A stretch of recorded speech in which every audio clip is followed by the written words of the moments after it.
रोजच्या नेहमीप्रमाणे ओपीडीला बसले होते.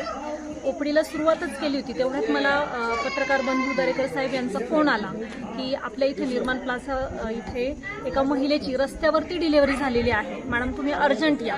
मी आहे तशी पटकन त्या ठिकाणी पोहोचले. अगदी अर्धा ते 1 मिनिट मला लागला असेल माझ्या हॉस्पिटलपासून, ते कारण जवळ आहे. तिथे गेल्यानंतर पाहिलं तर ती महिला रस्त्यावरती बसलेली होती आणि तिच्या हातामध्ये तिचं बाळ होतं आणि तिचा नवरा तिच्या शेजारी डोक्याला हात लावून बसलेला होता. ते बाळ हातात घेतलं होतं पण ते बाळ रडत नव्हतं, श्वास घेत नव्हतं, काहीच करत नव्हतं. तिच्या हृदयाचे ठोके काळजीनं व्याकुळ झालेले होते.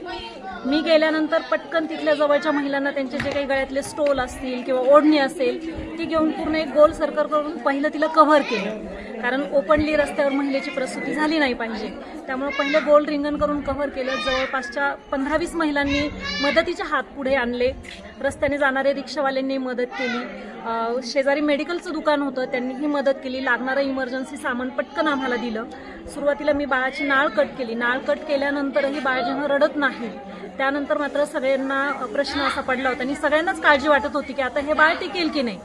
पण जे डॉक्टरांचं टेक्निक असतं ते टेक्निक वापरून मी थोडंसं त्या बाळाला थोपटलं, मसाज दिला आणि त्याला क्राय घेण्यासाठी प्रयत्न केला. 2-3 मिनिटांनंतर त्या बाळाने क्राय घेतला आणि त्यावेळेला सगळ्यांच्या चेहऱ्यावरती इतका आनंद होता आणि सगळ्यांनी जोरदार टाळ्या वाजवून माझंही कौतुक केलं, त्या बाळाचंही स्वागत केलं आणि माझ्यासाठी मला वाटतं तो खूप आनंदाचा क्षण आहे की सुखरूपपणे मी त्या दोन्ही जीव वाचवू शकले.